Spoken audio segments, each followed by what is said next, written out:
Greetings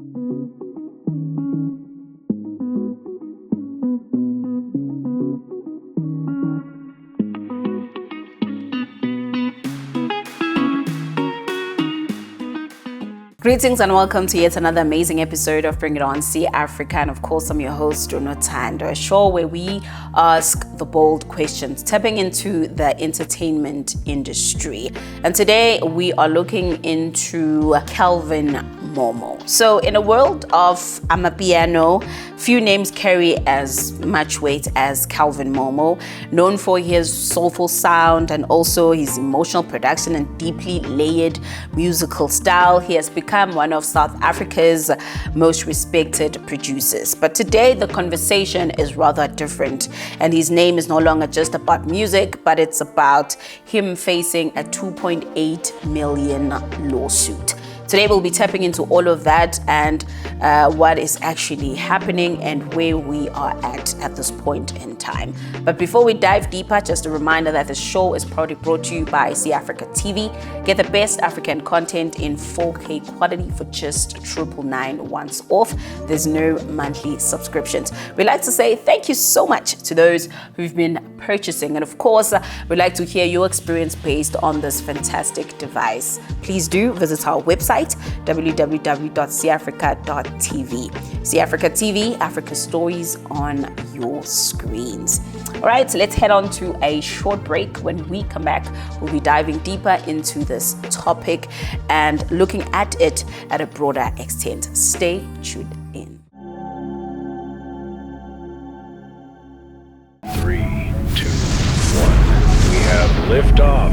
From sports to spirit, documentaries to dance, the cAfrica stick brings every story to your screen. Hundreds of channels, one device, no limits, just pure streaming freedom. Plug it in, power it up, play what moves you. Now available for you to purchase. Order now from www.cAfrica.tv. So at the center of the claim is a simple allegation. The shows were paid for, but not delivered. So the court papers reportedly suggest that the deposits were made and were paid, logistics were arranged, and fans were expecting the performance, but the artist did not appear. The promoter argues that the financial loss goes beyond just the ticket sales.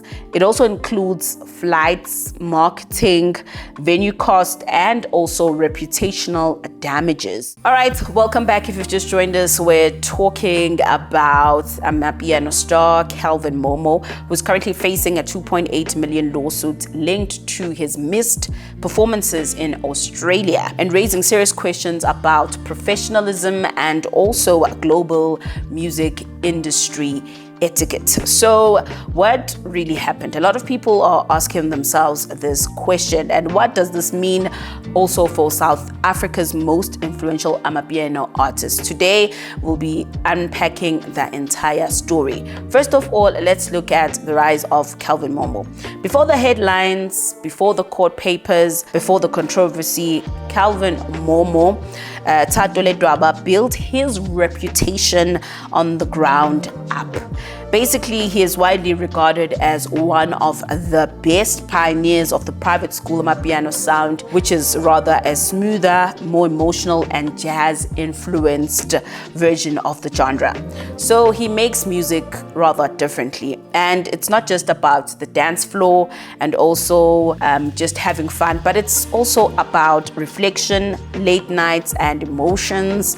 And the album and projects over the years have basically positioned him as a respected creative force in South Africa and a person who's evolving the music landscape. Fans also describe him as somebody whose sound is rather a form of healing and also bringing also the fun and the rhythm to the dance floor. Industry peers describe him as talented beyond measure. But with success comes the pressure.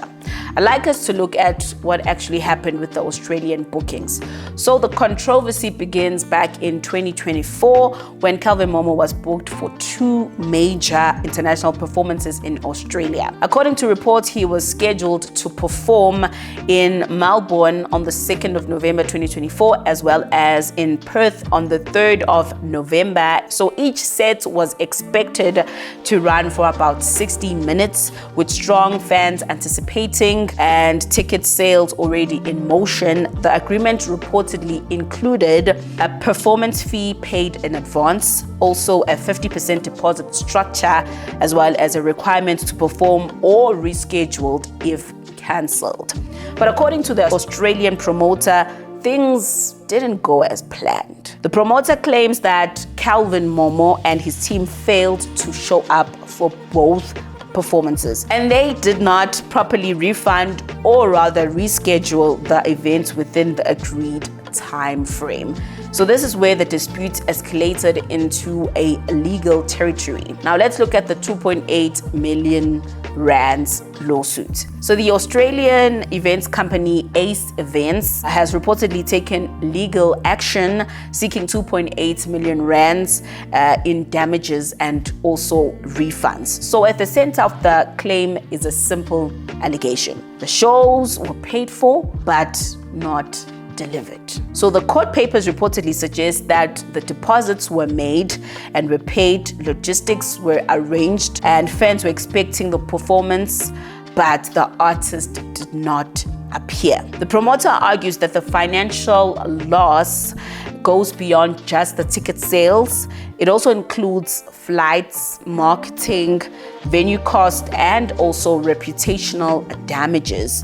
So now in entertainment law, this is not just about missing a show, but rather it's about a breach of contract. And in this case, the promoter is even pushing for liquidation of the company tied to the bookings. This elevates the matter from a missed performance to rather a serious business dispute. Now, let's look at how things have now rolled out towards Kelvin Momo. What makes the entire situation even more intense is that it's not only the first time this has happened to Kelvin Momo or him having missed performances. Reports over time have linked him to missed shows in Zambia, also cancellations due to health or travel issues, sudden no-shows at scheduled local events, fan complaints about last-minute changes, and in one instance, multiple gigs were reportedly missed in a single weekend due to health concerns. His team has previously issued apologies, citing flight delays, miscommunication, unforeseen circumstances, health issues. However, in all of this, repeated incidents have caused growing frustration among fans as well as promoters, because in the entertainment industry, reliability is currency. Now, let's look at how the fans are reacting versus the support and versus the disappointment in all of this. So as news of the lawsuit spread across social media and on the news, some fans are actually defending Kelvin Momo, arguing that he is basically an artist and also human as well, and that touring is exhausting, and that logistics can fail unexpectedly. Others were more critical, and they were saying that promoters and fans are being disrespected and international credibility is at risk because of all of this, and that small businesses suffer when shows collapse. And one sentiment echoed across the platforms. Somebody said that this is not just entertainment. People lose money when artists don't show up. That is where the conversation becomes bigger than one artist. It becomes about the entire Amapiano industry and its global reputation. So let's look at the business of music. Modern music is no longer just about talent, you know?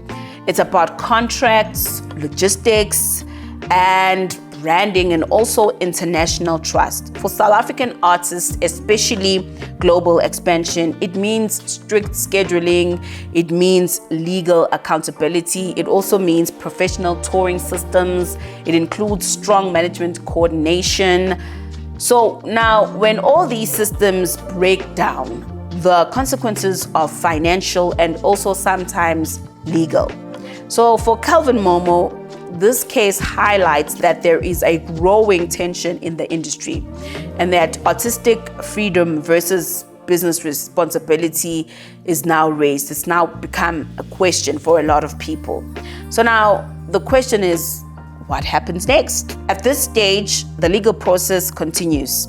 There's been no final ruling and the full facts remain subject to the court's examination. But what is clear in all of this is that this case could influence how South African artists are booked internationally and how contracts are enforced in the Amapiano touring, and also how promoters structure future agreements.